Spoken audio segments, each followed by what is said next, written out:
The fitness industry has had a lot of change over the last couple of weeks with COVID-19. There's several things we need to change in the way we've been doing things, and there's some considerations and suggestions I'm going to share with you today around mental health, managing staff, and as leaders both of your team and as of leaders of your clients. Starting with controllables versus uncontrollables. The amygdala is activated with uncertainty and risk. We know that. So given that, we need to establish routine both with our clients and with ourselves at this time to help reduce those levels of stress. Now, this is really important if you're a manager of your team, to try and create routine and certainty amongst your team members to reduce their fear, not only for their career and certainty moving forward, but also in what their new routine is, so that their brain, even on a subconscious level, is getting that certainty, is getting that predictability every day. So that may involve having a few more conversations with team members and also being really conscious of reassuring them more often than you probably would need to otherwise. This is even more important if you're having difficult conversations with team members or clients, or if there's any conflict that arises during this time. Fears in all of us and anxiety is heightened, so we can tend to go into that self-identity, and all of our core issues that were developed, as we know, as we were kids, will come up. And so we go into fight or flight more easily at this time. So as a manager of your team and of your clients, we need to be very aware of that and very conscious of that when having these conversations. So spending that time to reassure the individual, we're discussing this issue, not you as an individual, or we're discussing this practice, not you as an individual. Another important consideration with your team, both as a manager and as a personal trainer or a fitness instructor, is to reset the goals of our clients and our team members. The goals that we set prior to COVID-19 are most likely have changed quite a lot in terms of the specifics of it going forward now. Yes, the deeper emotional drivers haven't changed, and that's what that conversation needs to go into. Really chunking up into the higher motivations that drive the behaviour. So what is it? What are the core reasons you're doing your job? What are the core reasons you're doing the program? Yes, I want to do the online workouts because I want to keep serving my clients. Why do you want to serve your clients? Because I like seeing them happy and healthy. Or because I want to keep my job. And why do you want that? So that I can serve and provide for my family. So whatever that key driver or that emotional driver is, chunking down to that, and then resetting and redefining the goals so they're a little more specific to the current environment. And with that, also resetting the steps along the way. I think one of the mistakes in goal setting can be that we set a date so far down the line, we need the little wins along the way, and those wins may have changed and the way we measure them may have changed. So just realigning our goals on all levels at the moment. One of the big questions right now is how we're going to increase sales. The University of Pennsylvania partnered with Wharton Business School. And what they did was ask team members to show their appreciation for another team member every day for 3 weeks. What that study showed was it increased the level of compassion, increased engagement, and the most exciting or revealing figure I thought was that sales increased by 50%. So if nothing else during this period, take a moment to show your appreciation to other team members, and don't underestimate the effect that has in confidence, in the way we present to one another, and ultimately in sales. Whether it be sales in terms of maintaining our current client base, whether it be bringing new people in, those results are something for us to learn from, I think. So taking a moment with your team and encouraging that within your team. Maybe it is that you set up at the beginning of meetings, showing appreciation for a team member, one team member a day, and then encouraging team members to communicate throughout the day. Which brings me to another point around connection. We know the UCLA study which shows that isolation without connection is the equivalent to smoking 15 cigarettes a day. That's pretty significant. And so we know that for our personal connection, and hopefully we're all doing that, connecting with family more, connecting with friends online, and we get to connect with our clients online. So perhaps we're getting that connection more than others. Being aware of the needs of that with our clients as well. So making sure we take that extra time to connect with them online, and suggesting some clients may want to get a pet. You may want to get a pet. And also with the team, being aware of what that does for your team dynamics. So having more regular team meetings and structuring those team meetings really well, maybe more regular intervals throughout the day and more often than usual. Research shows emotions are catching. It has a name, social contagion.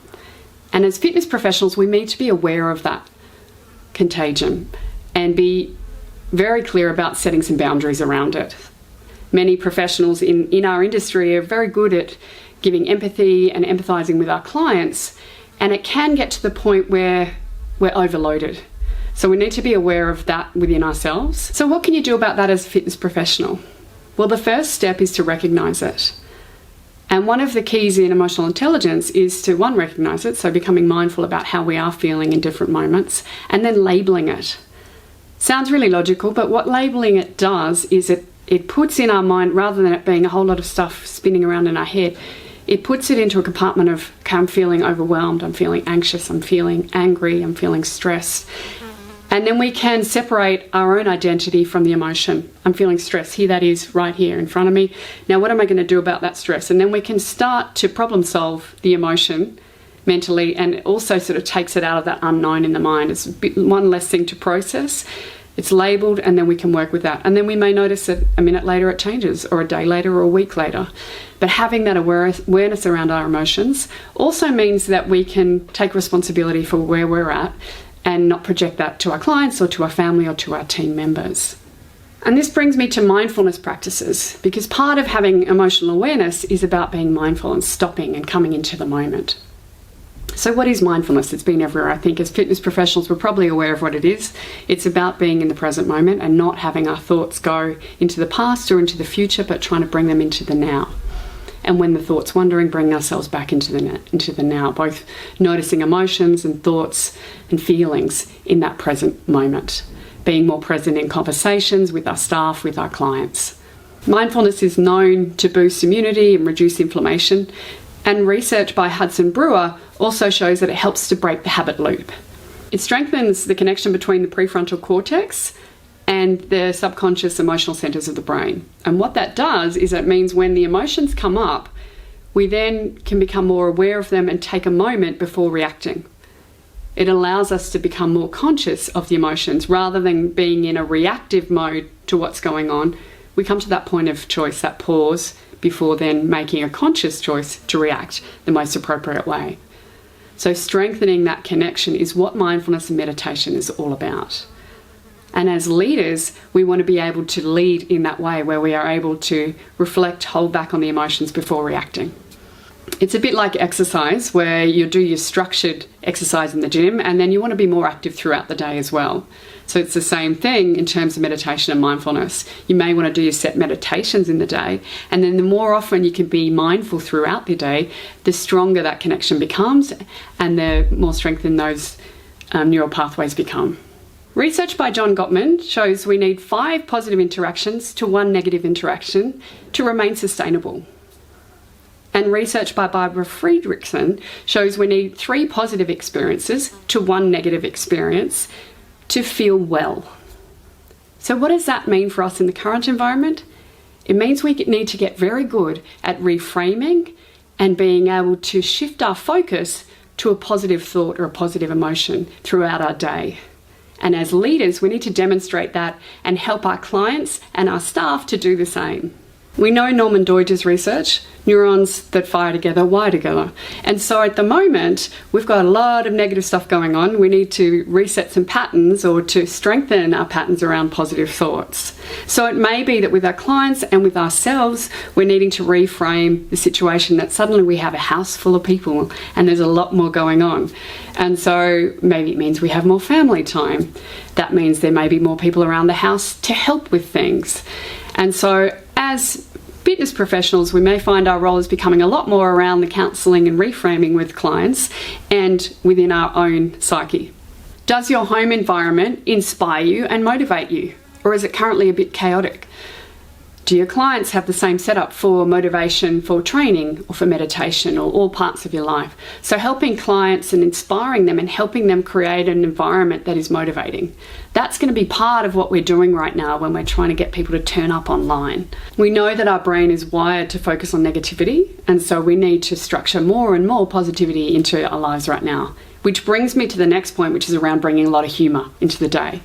When we're leading teams right now, try and bring as much humour as you can. I know some teams I'm working with have actually made it so each team member each day it's their responsibility to come up with a joke or a picture or a funny story or a song or whatever it is to cheer the team members up.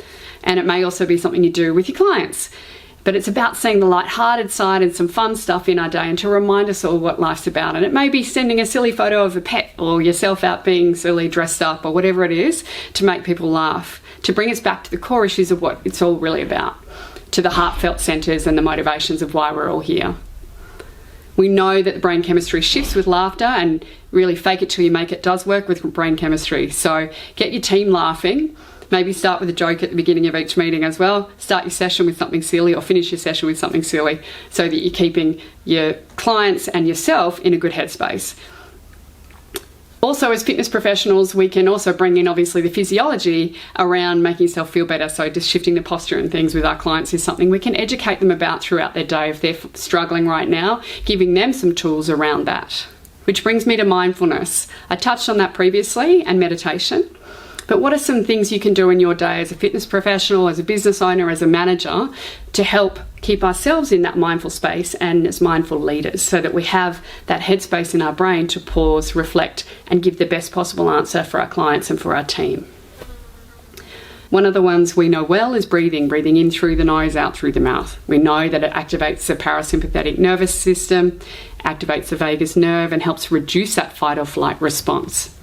So you can bring in several breathing techniques with your clients. Maybe it's the box technique, which is sort of 4-4-4-4. So breathe in for 4, hold for 4, breathe out for 4, hold for 4. The other one is say 4-2-4 or 4-2-6, breathe in for 4, hold for 2, out for 6. And the other one is pranayama breathing, where you're doing alternate nostril breathing. Breathe in for 4, hold, breathe out the other nostril, breathe in through that nostril, switch sides, breathe out. Pranayama breathing. It's a great one just to bring into the day-to-day. And the structured meditations are also really good, just doing a body scan, doing a visualization if you want to go into another space, connecting with emotion, so bringing that awareness to what's in the emotion, noticing tension in the body and noticing any emotion attached to that tension, connecting with heart space, connecting with different parts of the different energy centers. There's so many different options that you can bring into your sessions and bring into your own day-to-day practice. And again, just having that check-in for mindfulness. They say we check our mobile phone 150 times a day. So what if every time you reach for your mobile phone, you took 3 deep breaths and brought that mindfulness moment into that, or even 1 deep breath? Breathing in through the nose and out through the mouth, bringing ourselves into the present, into that calm space.